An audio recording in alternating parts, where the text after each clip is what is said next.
So to factorize this expression, okay, the coefficient of x is not equals to 1, and therefore we need to find or to multiply the coefficient of x squared multiplied by the constant. So this is 4 multiplied by 3, and that should give you 12.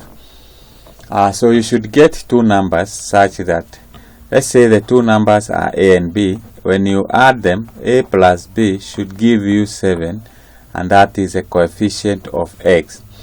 And when you multiply these two numbers, a multiplied by b should give you 12, which is a product of the coefficient of x squared and the constant.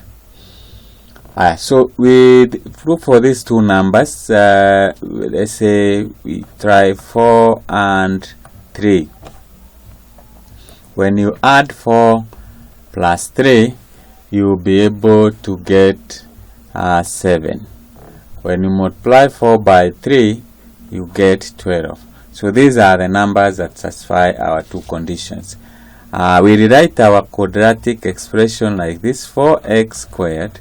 Instead of writing 7x, we write it in terms of 4 and 3. So this will be plus 4x plus 3x. So that's the same as 7. And then we add 3. We factor out what is common in our expressions.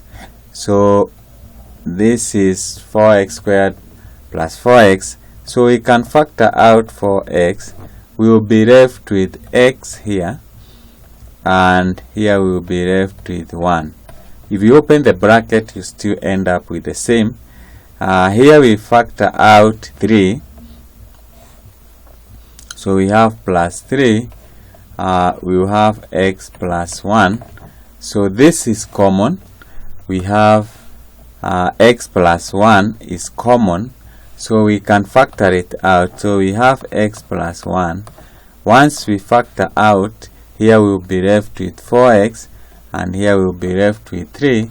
So we have 4x plus 3.